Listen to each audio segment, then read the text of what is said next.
الحمد لله رب العالمين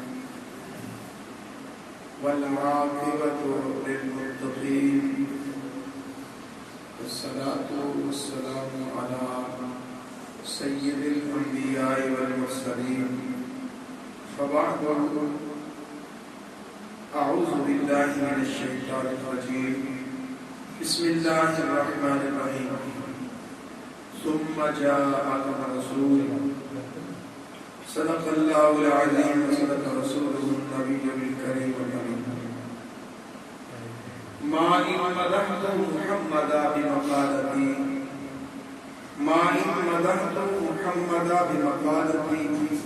ولكن مدحت مقالتي بمحمد الصلاة والسلام عليك يا سيدي يا رسول الله وعلى آلك وأصحابك يا سيدي يا حبيب الله.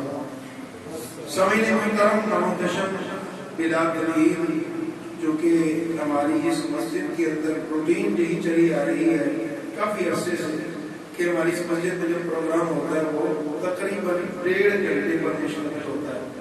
اگر اس ٹائم کو دیکھا جائے تو پورا مکمل 1.5 گھنٹہ ہو چکا ہے.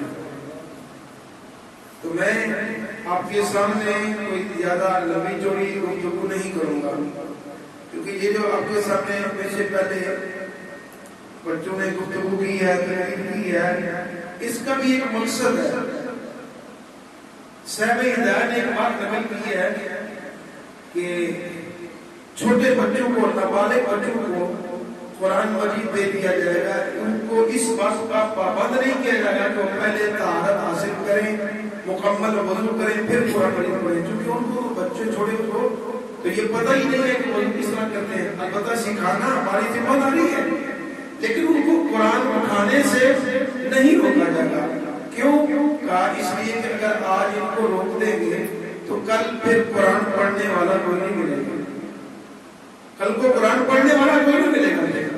تو یہ ہماری ذمہ داری ہے کہ یہ جو نوجوان بچے جو تعلیم حاصل کرتے ہیں, دین کی تعلیم حاصل کرتے ہیں, ہم ان کوشش کریں کہ ہم ان کو آگے لائیں, ہم کوشش کریں کہ ان کو مزید آگے لائیں تاکہ یہ مستقبل میں ہمارے جو معاشرہ ہمارا ہے اس کے لیے یہ صحیح ہمارا بن سکے. سامعین محترم, چونکہ آج ربیع الاول 12 ربیع الاول کی رات ہے, اس کی مناسبت سے میں آپ کے سامنے ایک یا دو باتیں عرض کروں گا. پہلی بات تو یہ سنیے اور سمجھیے, یاد رکھیے کہ آج جو ذکر کر رہے ہیں یہ میلاد ہے. مطلقاً انبیاء کا ذکر کرنا عبادت ہے. ذکر الانبیاء عبادت و ذکر الصالحین کفارت.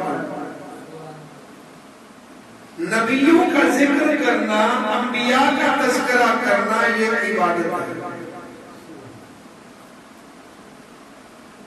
اللہ کی عبادت کرنا ہو کیونکہ انبیاء کرام کی جماعت اللہ کی مخلوق میں سب سے معظم مخلوق ہے, اور جب اللہ کی اس مخلوق کا تذکرہ ہوتا ہے تو رب راضی ہوتا ہے. اور ذکر الصالحین کفارۃ, جب نیک لوگوں کا ہم ذکر کرتے ہیں تو وہ ہمارے گناہوں کا کفارہ بنتا ہے. اور یہ ہم اہل سنت کا خاصہ ہے, اہل سنت کا خاصہ ہے کہ ہم صالحین کا بھی ذکر کرتے ہیں اور انبیاء کا بھی ذکر کرتے ہیں, آل رسول کا بھی ذکر کرتے ہیں, رسول کا بھی ذکر کرتے ہیں.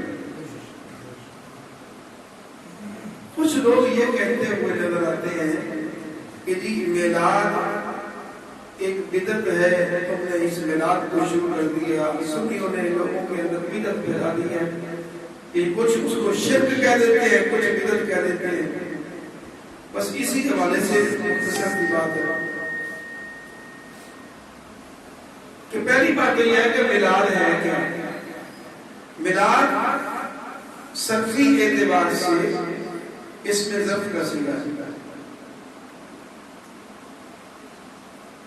اس کا معنی ولادت کا وقت بھی ہے اور اس کا معنی ولادت کا مقام بھی ہے، مگر اس کا جو اطلاق ہے میلاد کا یہ پیدائش پر ہوتا ہے۔ میلاد کا لفظ بھی بولا جاتا ہے، مولود کا لفظ بھی بولا جاتا ہے۔ مولود کہتے ہیں اس پیدا ہونے والے بچوں کو۔ ایک بات یاد رکھنا، اگر یہ لفظ میلاد آج کی ایجاد ہے تو پھر اس کا تذکرہ پہلے نہ ہوتا۔ حالانکہ امام ترمذی رضی اللہ تعالیٰ عنہ نے اپنی کتاب ترمذی شریف میں ایک پورا باب ذکر کیا ہے، اور وہ باب کیا ہے؟ باب فی میلاد النبی صلی اللہ علیہ وسلم۔ امام ترمذی شریف جو ہے بعد میں تو کہا کہ یہ سیاست کا سب سے بلند ہے، اگر پھر فقاہت کے اعتبار سے دیکھیں تو یقیناً وہ سب کتابوں سے اعلیٰ ہے امام ترمذی کی جو فقاہت ہے، لیکن جو محدثین نے درجات قائم کیے ہیں ان درجات میں سیاستہ میں اس کا تیسرا نمبر ہے، اور وہ اپنی کتاب میں یہ لفظ استعمال کر رہے ہیں کہ بابو فی میلاد النبی صلی اللہ علیہ وسلم۔ اب پتہ چلا کہ یہ میلاد آج لفظ میلاد کے آج کا ایک ایجاد کردہ نہیں ہے، بلکہ یہ پہلے سے ہی لفظ استعمال ہوتا ہے۔ اور میلاد کس کو کہتے ہیں؟ عرف عام میں میلاد کہتے ہیں ایسی محفل کو جس محفل کے اندر نبی کریم صلی اللہ علیہ وسلم کی آمد کا تذکرہ ہو، جس محفل کے اندر حضور صلی اللہ علیہ وسلم کی سیرت کا تذکرہ ہو، آپ صلی اللہ علیہ وسلم کے بچپن کے واقعات ذکر کیے جائیں، آپ صلی اللہ علیہ وسلم کی ثناخوانی کی جائے، تو ہم اسی کو میلاد کہتے ہیں۔ اب دیکھنا یہ ہے کہ کیا یہ سارے کام کرنا جائز ہے؟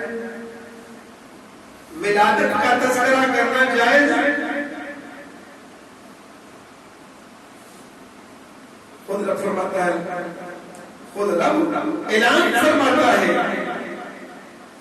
کہ ثم جاءهم رسول، اللہ تبارک و تعالی جل شانہ نے انبیاء کرام علیہ السلام کو جمع فرمایا۔ عالم ارواح کے اندر اللہ تبارک و تعالی نے انبیاء کرام علیہ السلام کو جمع فرمایا، اور جمع فرما کر ایک وعدہ لیا۔ رب العالمین نے وعدہ کیا لیا؟ رب تعالی نے وعدہ لیا، پختہ وعدہ لیا، اور میں انبیاء کرام کی جماعت جب تمہارے کلمہ پڑھے جا رہے ہوں، جب تمہارا ذکر کیا جا رہا ہو، ہر طرف تمہارے چرچے ہوں، ثم جاءکم رسول، پھر میرا رسول آ جائے تو اپنے اپنے کلمے چھوڑ دینا، لَتُؤْمِنُنَّ بِهِ، پھر میرے نبی پر ایمان لانا۔ تو آمد کا تذکرہ تو رب نے بھی کیا ہے، آمد کا تذکرہ رب نے بھی کیا ہے، اور خود امام الانبیاء علیہ السلام نے بھی تذکرہ فرمایا۔ میرے نبی صلی اللہ علیہ وسلم کے نسب مبارک میں کسی نے کوئی بات کہہ دی، حضور کے نسب میں کسی نے کوئی بات کہہ دی، تو اللہ کے نبی صلی اللہ علیہ وسلم منبر پر تشریف فرما ہوگا۔ حضور نے سوال کیا، فرمایا من آنا؟ آپ کے چچا حضرت عباس اس کو روایت کرتے ہیں، مشکات المصابیح کے اندر یہ روایت موجود ہے، میرے اور آپ کے پیارے نبی صلی اللہ علیہ وآلہ وسلم آپ فرماتے ہیں لوگوں من آنا، یہ لوگوں بتلاؤ میں کون ہوں؟ اللہ اللہ قربان جائے، صحابہ کرام رضوان اللہ اجمعین کرتے ہیں انت رسول اللہ، آپ اللہ کے رسول ہیں۔ اللہ کے پیارے محبوب علیہ السلام نے فرمایا لوگوں میں آج تم سے رسالت کی گواہی لینے کے لیے کھڑا نہیں ہوا، بلکہ آپ صلی اللہ علیہ وسلم نے فرمایا میں اپنے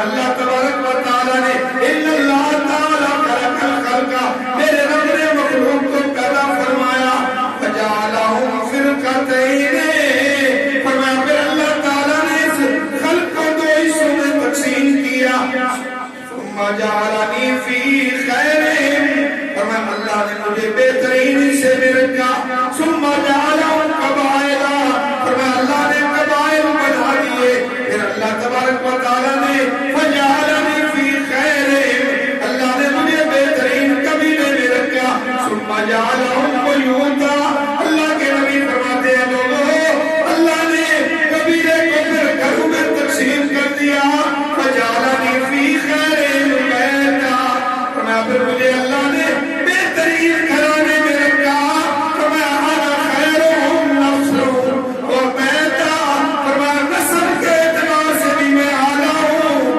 اور گھر کے اعتبار سے بھی اعلیٰ ہوں۔ یہی تو ہے نا ملال، یہی تو ملال ہے، اس لیے علامت فرماتے ہیں تیری نسل پاک میں ہے بچہ بچہ نور کا، تیری نسل پاک میں ہے بچہ بچہ نور کا، تو ہے عین نور تیرا سب گھرانہ نور کا۔ سمجھنے محترم، اور یہ عمل صحابہ نے بھی کیا ہے، صحابہ نے بھی تذکرہ مصطفیٰ کیا ہے۔ حضرت سیدنا امیر معاویہ رضی اللہ تعالیٰ عنہ، حضرت امیر معاویہ رضی اللہ تعالیٰ عنہ کی ذات اقدس، کچھ ہمارے سنی کوئی بھائی بھی جو ہے نا وہ بھی حضرت امیر معاویہ کے نام سے جب نام سنتے ہیں تو شاید کبھی کبھی نہیں، وہ ہمارے جو معاشرہ ہے نا اس کا اثر محبت ہوتا ہے، پھر وہ بھئی حضرت امیر معاویہ کو حضرت کہہ دیا، رضی اللہ عنہ کہہ دیا، وہ مسلمانوں کے ماموں ہیں، حضرت امیر معاویہ مسلمانوں کے ماموں ہیں، ان کی ہمشیرہ حضور کی زوجہ ہے، وہ کاتب وحی ہیں، اور اسلام کے اول بادشاہ، خلافت کے بعد جب ملوکیت شروع ہوتی ہے تو پہلے بادشاہ حضرت امیر معاویہ ہے، اور اسلام کے لیے انہوں نے جو فتوحات کی حاصل کی ہیں اس کی مثال نہیں ملتی، اس لیے اگر کسی کے بیٹے کے جرائم ہوں تو پھر باپ پر نہیں ڈال دیا جاتا، اس میں باپ کے اوپر ذمہ داری نہیں ہوتی، باپ کی ذمہ داری بلوغت تک ہے، اس کے بعد اس کی اپنی ذمہ داری ہے۔ تو میرے دوستو حضرت امیر معاویہ رضی اللہ تعالیٰ عنہ، حضرت امیر معاویہ فرماتے ہیں کہ ہم آپس میں مل بیٹھ کر کچھ گفتگو کر رہے تھے، اللہ کے نبی صلی اللہ علیہ وآلہ وسلم نے قدم رنجا فرمایا، آپ ہمارے پاس تشریف لائے، ہم نے دیکھا اللہ کے حبیب آ گئے، امام الانبیاء علیہ السلام نے پوچھا اے صحابہ تم کس لیے جمع ہوئے ہو، کس لیے بیٹھے ہو؟ کہاں بیٹھے تھے؟ مسجد میں، مسجد نبوی ہے، صحابہ کچھ صحابہ مل کر بیٹھے تھے، تو حضور نے فرمایا کہ تم کس لیے بیٹھے ہو، کیا کر رہے ہو؟ کہنے لگے یا رسول اللہ یا حبیب اللہ، ہم اس لیے بیٹھے ہیں تاکہ ہم اللہ کی حمد کریں، اس بات پر کہ اس نے ہمیں ہدایت عطا فرمائی اور آپ کے سبب، آپ کی وجہ سے اس نے ہمیں یہ دین اسلام عطا فرمایا، اس لیے بیٹھے ہیں۔ تو امام الانبیاء علیہ السلام نے فرمایا صحابہ قسم کھاؤ اس لیے بیٹھے ہو؟ انہیں کہا ان کا واللہ ہے اللہ کی قسم ہم اسی لیے بیٹھے ہیں۔ حضور سید الانبیاء علیہ السلام نے فرمایا کہ میں نے قسم تم سے اس لیے نہیں لی، اس لیے قسم نہیں لی کہ تم جو بات کر رہے اس کا مجھے اعتبار نہیں ہے، فرمایا جو تم کہہ رہے اس کا اعتبار ہے، مگر میں نے فرشتوں کی جماعت کو لپٹتے ہوئے تمہاری طرف دیکھا ہے. میں نے یہ قسم تم سے اس لیے لی ہے. تو صحابہ ایک اور مقام پر بیٹھے ہیں. کوئی کہتا ہے کہ ان آدم، بے شک آدم علیہ السلام وہ ہے جن کو اللہ نے منتخب کر لیا، صفی اللہ ہے، اللہ کے خلیفہ ہے. کوئی کہتا ہے کہ موسیٰ علیہ السلام کلیم اللہ ہے. کوئی کہتا ہے کہ حضرت عیسیٰ علیہ السلام اور روح اللہ ہے. اور کوئی کہتا ہے حضرت ابراہیم علیہ السلام خلیل اللہ ہے، امام الانبیاء علیہ الصلوۃ والتسلیم قریب ہوئے. فرمایا صحابہ تم نے کہا آدم صفی اللہ ہے اور وہ کذالک وہ اسی طرح ہے. تم نے کہا حضرت ابراہیم خلیل اللہ ہے اور وہ کذالک وہ اسی طرح ہے. تم نے کہا موسیٰ کلیم اللہ ہے وہ اسی طرح ہے. تم نے کہا عیسیٰ علیہ السلام روح اللہ ہے وہ بھی ایسے ہی ہے جیسے تم نے کہا. الا وانا حبیب اللہ. فرمایا سنو سنو، میں اللہ کا حبیب ہوں، میں اللہ کا حبیب ہوں. پھر حبیب اور قریب میں فرق اگر پوچھنا ہو، حبیب اور قریب میں اگر فرق پوچھنا ہو، اگر فرق دیکھنا ہو تو پھر فرق یہ ہے کہ قریب کوہ طور پر جاتا ہے، رب کی مرضی ملاقات کرے یا نہ کرے. قریب کوہ طور پر جاتا ہے، حکم ہوتا ہے پہلے روزی رکھو. قریب کوہ طور پر جاتے ہیں تو رب کی مرضی اپنا دیدار نصیب کرائے یا نہ کرائے. مگر حبیب وہ ہے جو مکہ کے اندر جو ایک کمرہ میں حضرت ام ہانی کے گھر میں تشریف فرما اور وہاں اللہ کا پیغام آ جاتا ہے. جبریل دروازہ بھی نہیں کھٹکھٹاتے، پھر حاضر ہو جاتے ہیں اور قدم بوسی کرتے ہیں اور کہتے ہیں یا رسول اللہ، اللہ آپ کا مشتاق ہے. بہت سی تمثیلیں ہیں کہ حبیب و کریم میں فرق کیا ہے. تو اللہ کے محبوب صلی اللہ علیہ وسلم وہ ہیں جنہیں اللہ نے سب سے زیادہ فضیلت دی. سب سے زیادہ فضیلت رب تعالیٰ نے اپنے محبوب کو دی. آخری بات میں آپ کے سامنے کرتا ہوں، اس کے بعد گفتگو ختم اور سلام کرتی ہوں. آخری بات صرف میں آپ کے سامنے جب اماں حلیمہ رضی اللہ تعالی عنہا حضور کو لینے کے لیے تو اس کو والی بات میں آپ کے سامنے ہے. چونکہ میں ہر سال یہ بات سناتا رہتا ہوں تو میرا دل کرتا کہ میں آج یہاں پر بھی سنا دوں. حضرت سیدہ طیبہ حضرت اماں حلیمہ رضی اللہ تعالی عنہا حضور صلی اللہ علیہ وسلم کو جب لینے کے لیے آئی نا تو روایت میں آتا ہے کہ آپ نے اپنا ہاتھ حضور کے سینے پر رکھا. تو آپ صلی اللہ علیہ وسلم نے آنکھیں کھولی اور مسکرایا. حضور نے آنکھیں کھولی اور مسکرائی. تو لگتا یہی ہے کہ حضور نے مسکرا کر یہی کہا ہوگا کہ اماں آ گئی. حضرت سیدہ طیبہ حضرت اماں حلیمہ رضی اللہ تعالی عنہا نے جو بات کی میں وہ بات دہرانا چاہتا ہوں. سیدہ طیبہ حضرت حلیمہ فرماتی ہیں اے آمنہ تیرا ویسا لال خوبصورت ہے کہ آج تک میں نے ایسا بچہ خوبصورت دیکھا ہی نہیں ہے. سیدہ طیبہ حضرت آمنہ رضی اللہ تعالی عنہا آپ کہتی ہیں میں نے بھی ایسا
صرف بلکہ صحابہ کا بھی عقیدہ ہے، اور حضور کے سامنے یہ عقیدہ پڑھا گیا، وَأَحْسَنُ مِنْكَ لَمْ تَرَكَتُّ عَيْنِي، یہ عقیدہ حضور کے سامنے پڑھا گیا، تو پھر حضور نے اس کا رد نہیں کیا۔ اس کا مطلب یہ بھی حدیث ہے، حضور کے سامنے کوئی بات ہو حضور اس کو رد نہ کرے، یہ بھی حدیث بن جاتی ہے۔ تو یہ بات صحابہ کا عقیدہ ہے کہ اللہ کے محبوب وہ ہیں، ان جیسا کوئی نہیں۔ اور اس کے اندر یہ بھی آیا نا کہ کَأَنَّكَ خُلِقْتَ كَمَا تَشَاءُ، میں اور آپ پیدا ہوئے اپنی مرضی سے نہیں، رب کی مرضی سے۔ صحابی رسول کہہ رہے ہیں، حضور کے سامنے کہہ رہے ہیں کَأَنَّكَ خُلِقْتَ كَمَا تَشَاءُ، آقا لگتا ایسے ہے جیسے آپ چاہتے تھے، اسی طرح رب نے آپ کو پیدا فرمایا، اسی طرح رب نے آپ کو پیدا فرمایا۔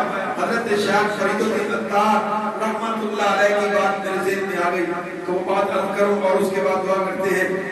حضرت شیخ فرید الدین عطار نے لوگوں کو بلایا، علماء کو، 500 علماء جمع کیا، سوال ان کے سامنے ایک رکھا کہ یہ بتاؤ حضور رات کے وقت آئے یا حضور دن کے وقت آئے؟ شیخ فرید الدین عطار صوفیہ کے بڑے تاجدار ہیں، بندنامہ ان کی فارسی میں کتاب ہے، اور بھی کتابیں انہوں نے لکھی ہیں تصوف پر۔ تو انہوں نے علماء کو بلا کر ایک بات پوچھی کہ بتاؤ کہ حضور رات کو آئے یا دن کو آئے؟ تو کہا گیا، بعض علماء نے کہا جی ہماری تحقیق یہ ہے کہ حضور رات کو آئے، بعض نے کہا جی ہماری تحقیق یہ ہے کہ حضور دن کو آئے۔ انہوں نے کہا نہیں، میں دونوں کی بات کو نہیں مانتا،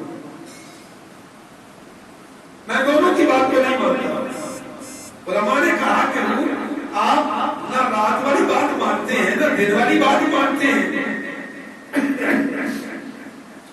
آپ کیا فرمانا چاہتے ہیں؟ چلو خود اپنی تحقیقی بتا دی۔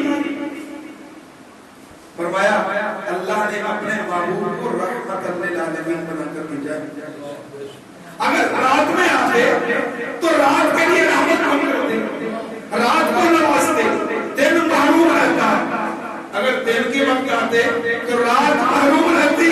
فرمایا میرے نبی نہ رات کو آئے ہیں نہ دن کو آئے ہیں، بلکہ اس وقت آئے ہیں جب رات جا رہی تھی، دن آ رہا تھا، دونوں اکٹھے ہو رہے تھے۔ اللہ کے نبی نے